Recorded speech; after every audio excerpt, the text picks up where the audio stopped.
making my journey from Modesto, California to Tracy. And my plan today is to see the Altamont Speedway, where the famous December 1969 Altamont concert took place. It was not a positive thing, what happened out here. They basically invited the Hells Angels to help provide security. We're splitting, man, if those cats don't stop beating everybody up inside. I want them out of the way, man. I don't like unity. That guy's got a gun out there and he's shooting at the stage. Yeah, I know it. Hey, there's that guy. He's got a gun. Hey, people! Hey, people! Come on, let's be cool. Take the first right onto West Grant Line Road.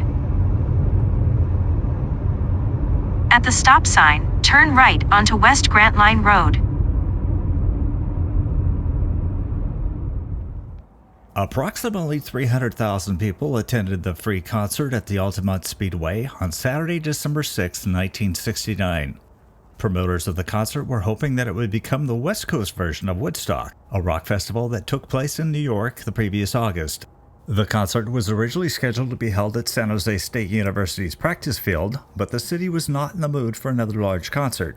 The next site considered was the Golden Gate Park in San Francisco, but a scheduled game between the Chicago Bears and the San Francisco 49ers ruled out Kezar Stadium. The venue was then changed to Sears Point Raceway near Sonoma.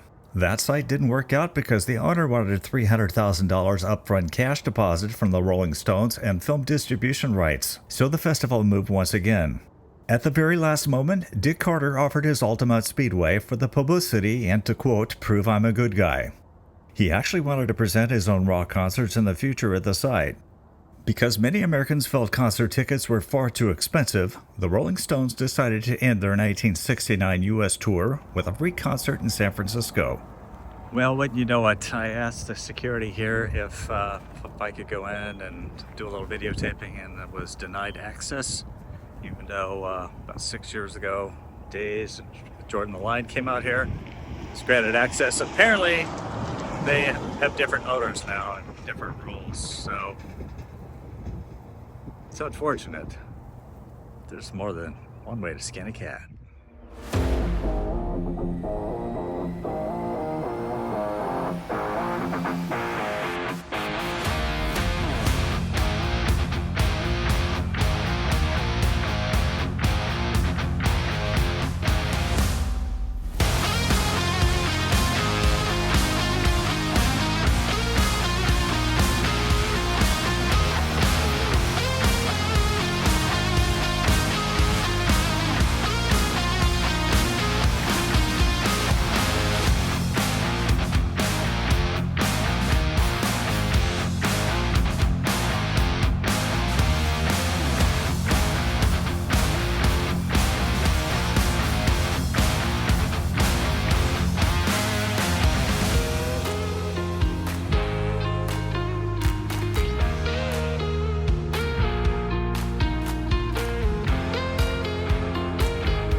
So for miles and miles and miles, there were people parked to come and see this concert. In fact, if you go that way a couple miles on Midway Road, there was a bunch of people camping out overnight, and a car ran over two men and killed them. Two of the casualties of that day. This area hasn't changed a whole lot since the concert was held back in 1969.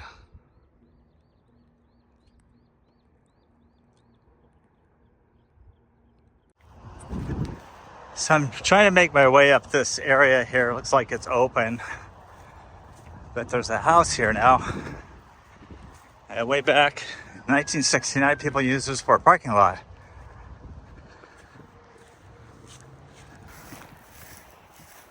Just trying to get a view of this little bowl area by the Speedway where the concert was held, where the stage was. It's proving to be a pretty big task of wading through weeds. Crazy. In the spirit of Mr. Rogers, can you say foxtails? I think he can. There it is.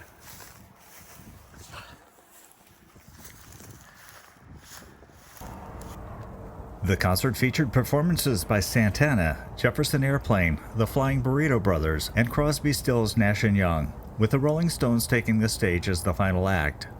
Well, I'm doing good because this is state property, and I guess I'm not trespassing technically because it's on the side of the highway. Now I'm coming to the section of where the fence gets close to 580 turnoff to Modesto, which I probably have taken a million times in my life.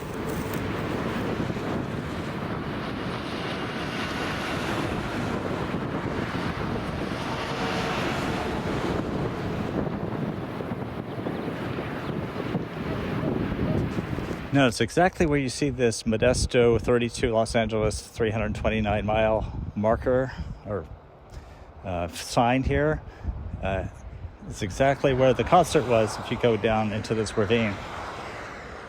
And some of the structures that are in the background were the same ones that were here in 1969. And I'd like to point out to everybody here that this can be the greatest party of 1969 that we've had. There are horses here, and means I probably should not even try to gain access to that property. To show you where the actual stage was, it's amazing to think that was right here. A lot of people think it was up in the arena, but the arena would not hold a capacity of 100,000 people, let alone 300,000 people. And I use this water tank here as my place to figure out where the concert stage was. It's actually a little bit southwest, just down the hill from these, look like stables. But if you can imagine 300,000 people completely covering these hillsides, it's just amazing phenomenon.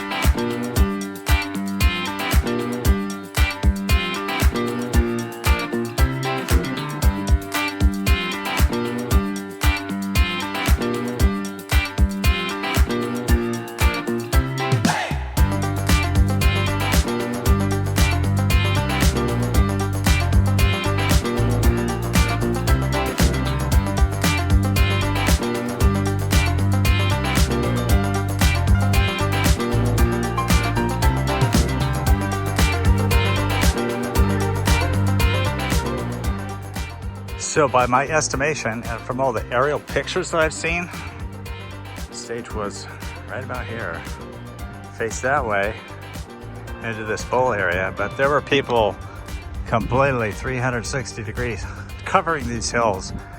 You would never suspect that anything of that magnitude happened here so many years ago, over 50 years ago. It's crazy. Think of the humanity that was out here.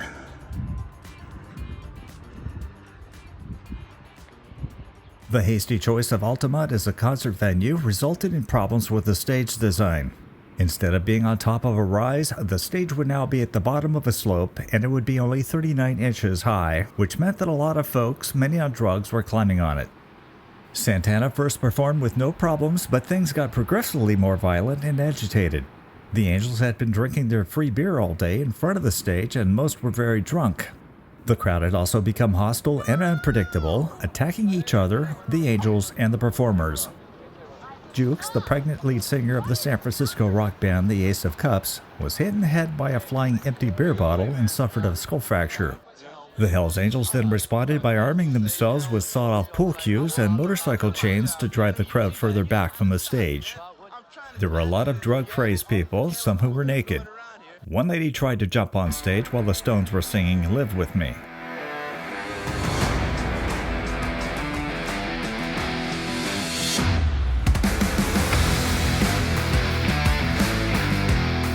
I don't think that the extra yards that separate me from where the stage was is worth trespassing, and I don't want to set an example for other people, but I'm about as close as you can be to where the stage was, where Meredith Hunter was killed, where all these famous bands, Jefferson Airplane performed here, Flying Burrito Brothers performed here, and kind of settled the crowd down. Things flared up in a big way when Jefferson Airplane took the stage, and that was the group that recommended the hiring of the Hells Angels.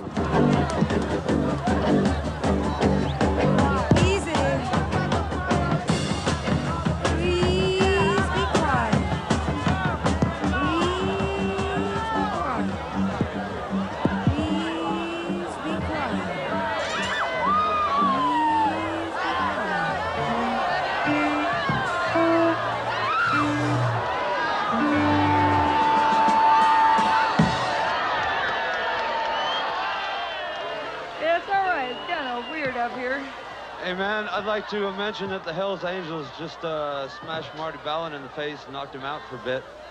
I'd like to thank you for that. There's other ways. Hey, wait, you is this on? You're Cameron? talking to me, I'm gonna talk to you. I'm not talking to you, man. I'm talking to the people that hit my lead singer You're in the head. talking to my people. Right. Now let me tell you what's happening. Man, What's you're not happening? Hey! Oh! No! Hold it! No!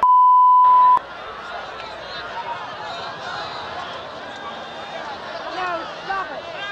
You know what's happening? Stop it. We're partying like you. Hey! And you know, that's really stupid. Hey man, you guys do not have to stay on the stage, man. They're not going to hassle us, really. They're not really that, it's You really don't not worth hassles it. with anybody in particular. You gotta keep your bodies off each other unless you intend love. People get weird, and you need people like the Angels to keep people in line, but the Angels also, you know, you don't bust people in the head for nothing. So Jerry Garcia, they brought him in by helicopter. The Grateful Dead was supposed to perform out here. And when he heard that Marty Balin had been knocked out on stage by one of the Hells Angels, he said, "Nah, we're not going to perform here. It's just too dangerous." Oh, that's what the story is here? Yeah. Oh, bummer. Really, man. I mean, like, it's scary. Who's doing all the beating? Hells Angels. Hells Angels are doing beating on musicians? Marty got beat up. They've been fighting on the stage. Doesn't seem right, man. It's really weird, man. It's really weird. Oh, man. There's lots of people. Really? While Crosby, Stills, Nash, and Young were on the set, Stephen Stills was repeatedly stabbed in the leg by a stoned-out Hells Angel with a sharpened bicycle spoke. By the time the Rolling Stones took the stage in the early evening, things were getting unruly and ugly with fights between Hells Angels and the crowd and within the crowd itself. Everyone, Hells Angels, everybody. Let's just keep ourselves together. Sam, we need an ambulance. We need a doctor by that scaffold there. If there's a doctor, can he get to there? 300,000 people. Because it was so hastily put together, there was not a lot of forethought put into the security, the bathrooms, the logistics, the medical tables that were required, the medical teams that were required to be here.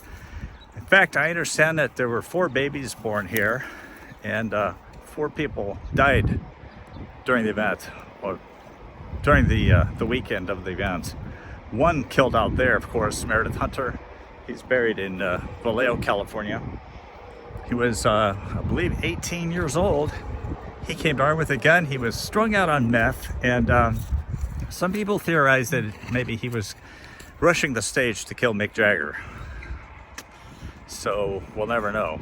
His girlfriend was here pleading for his life, telling him not to get on the stage, but he did it anyway, and he pulled out a gun. That part is all documented on film that was shot for Gimme Shelter, the documentary. In the chaotic moments before the stabbing, Mick Jagger pleaded for the crowd around the stage to settle down. I don't know what's going on, who's doing what. It's just a scuffle. All I can ask you, San Francisco, is like the whole thing, like this could be. In his final moments alive, Hunter appears in this footage on the left side, dressed in a lime green jacket and hat. He can clearly be seen reaching into his pocket for his long-barreled .22. I can't do any more than just ask you, to beg you, just to keep it together. Could you see what was happening there? After seeing him produce the gun, Hell's Angel member Alan Passaro was seen accosting and stabbing Meredith Hunter. Passaro was put on trial for murder, but this film helped him win acquittal of the murder charge on the grounds of self-defense. In 1980, Passaro was given a 2-year prison sentence on weapons and federal racketeering charges relative to his activities with the Hells Angels. He was released from prison in 1984 and a year later found dead wearing a suit and floating in the Anderson Reservoir with $10,000 in his pocket. I want him to die. Don't let him die. He won't die.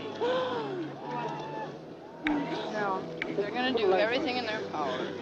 But I can't hear his heart. No, don't worry about it. Don't worry about it. We're going to put him in this whirly bird and they're going to I have to go with him. Okay. Goodbye, please. The documentary also detailed one eyewitness account of what happened with Hunter. He did? Yes, the Hells Angels took the gun away from him. One of them has it now, he showed it to me. And they proceeded to put him down on the ground and start kicking him. And he has a couple stab wounds in his back and one over his ear here. And we tried to keep him alive, and when we got here, the doctor checked him out, and that was it. We pronounced him dead at 6:20. We have a request from Imagine the history, the rock and roll history that happened right here. Crazy. A lot of people, tens of thousands of people, hundreds of thousands of people go by this site every day. And I'm not sure that even the newer generation of people know exactly what took place out here. And I think that's the value of channels like History Hunters. All you old hippies will remember what happened here. It just was a black eye on the Altamont name here, which is the pass that leads over from the Central Valley to the Bay Area. A lot of commuters use it. So, as I'm sure all of you are aware, the 1960s was a tumultuous time, and there was a lot of drugs going on back then.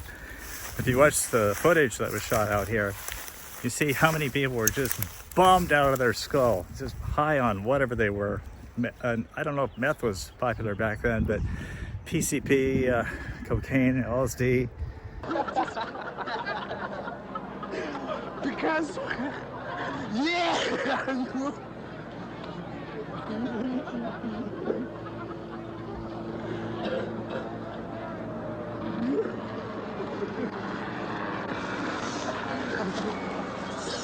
Another thing I probably should tell you about is that they brought Mick Jagger and the Rolling Stones in by helicopter. It was one of the big TV station helicopters, and they'd actually been out the night before checking out the scene here.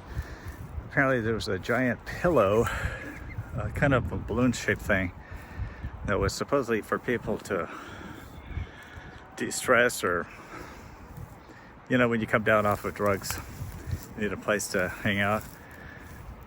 Well, it was cold that night. Again, you have to remember this is early December, and the Rolling Stones wanted to check out this venue because they weren't too sure about it. But when they actually brought in Mick Jagger and the Rolling Stones by the helicopter and landed in that arena back there, somebody, like within a couple of steps, just slugged Mick Jagger in the face and had to be wrestled away. But he was saying, "I want to kill you, I hate you."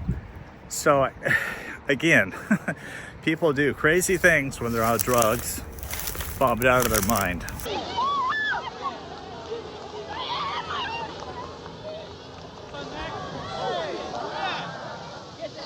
They hit Nick. Somebody hit him. I hate you. So fuck.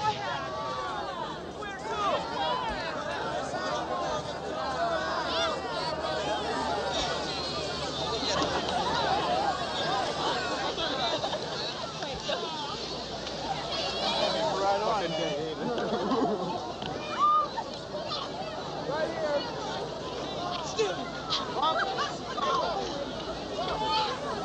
Another popular movement back then was the peace and love movement. Of course, Vietnam was going on. People were fed up with the killing of American boys over in Vietnam. So everybody wanted peace for the most part, except when you fuel alcohol and drugs, you end up with some severe problems, people losing their heads, including the Hells Angels. The Hells Angels, I understand, were allowed to come out here and keep people off the stage. They were not meant to police, according to Sonny Barger, who was the head of the Oakland chapter of the Hells Angels.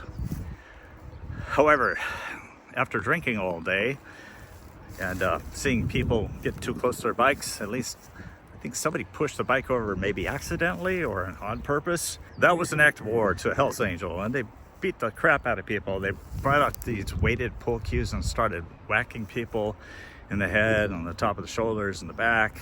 And so there was a lot of animosity against the Hells Angels. Hells Angels had a reputation that peaceniks did not like, so they kind of had it out for the Hells Angels. And being the aggressive macho men that they were, they probably brought a lot of this attack on themselves. Altamont was a nightmare. It was the exact 180 degrees out antithesis of Woodstock. Totally different vibe, you know, different people. Marty got into an argument with the Hells Angel. That's like saying, oh, please, sir, would you knock me out? I was the only person who stuck up for the Hells Angels because I feel that if you don't want the tiger to eat your lunch guests, you don't invite the tiger to lunch. They were asked to do security. That's like saying, would you please come over here and hit some people? Now, the people that got up here were quite lucky because they were directly above the stage. So I'm very, very happy that I was able to show you this location without actually doing any trespassing. I would like to go out there and show you the ground, but I've got a camera with a long lens. But to think the blood of Meredith Hunter is in the soil here, this hard-baked foothill soil.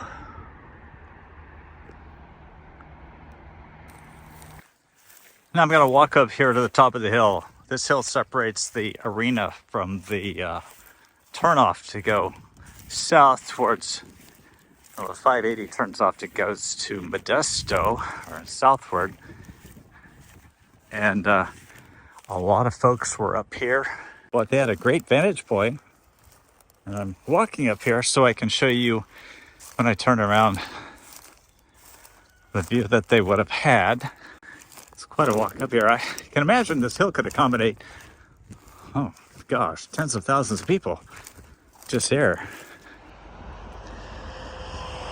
So this is how close the hill is to the freeway. This section was not even open at the time. I think 11 days later they opened it for traffic, so it enabled a lot of the cars from the visitors to attend the concert. They could park on this and not obstruct traffic.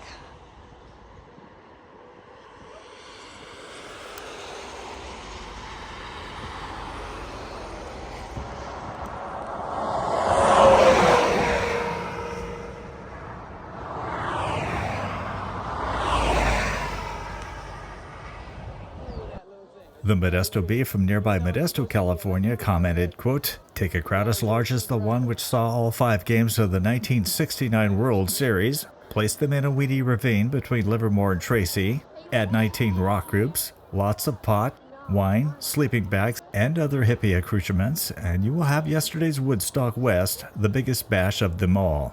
That was probably the most exhausting history hunt excursion I've ever taken, and I hope you appreciate it. I've got a bunch of foxtails in my socks and my shoes, but what a crazy time in America. Can you believe a concert like that happening today and such horrible things happening with Hells Angels being in charge of keeping the peace, so to speak?